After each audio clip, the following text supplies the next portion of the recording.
किसी गांव में एक बूढ़ा व्यक्ति अपने बेटे और बहू के साथ रहता था। परिवार सुखी संपन्न था।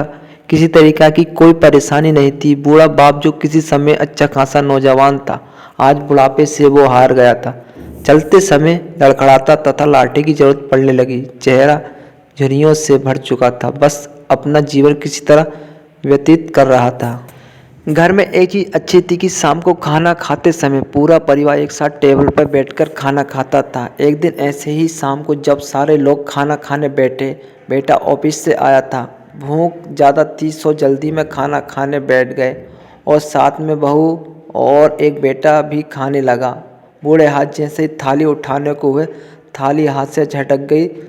थोड़ी दाल टेबल पे गिर गई। बहू बेटे ने घृणा से पिता की ओर देखा, फिर वे अपना खाना खाने में लग गए। बूढ़े पिता ने जैसे ही अपने हिलते हाथों से खाना खाना शुरू किया तो खाना कभी कपड़ों पे गिरता तो कभी जमीन पे।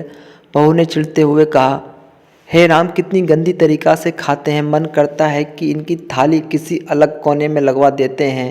बेटे ने भी ऐसे ही सिर हिलाया जैसे पत्नी की बात से वे सहमत हो। बेटा ये सब कुछ मासूमियत से देख रहा था। अगले दिन पिता की थाली उस टेबल से हटाकर एक कोने में लगवा दी गई। पिता की डबडबाती आंखें सब कुछ देखते हुए भी कुछ बोल नहीं पा रही थी। बूढ़ा पिता रोज की तरह खाना खाने लगा। खाना कभी इधर गिरता तो कभी उधर गिरता।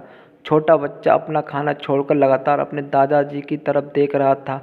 माँ ने पूछा, क्या हुआ बेटे, तुम दादाजी की तरफ क्यों देख रहे हो और खाना क्यों नहीं खा रहे हो?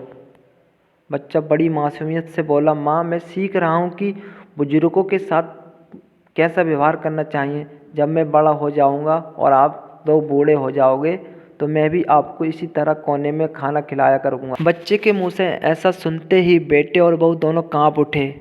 शायद बच्चे की बात उनके मन में बैठ गई थी, क्योंकि बच्चे ने मासूमियत के साथ बहुत बड़ा सबक दोनों को दिया था।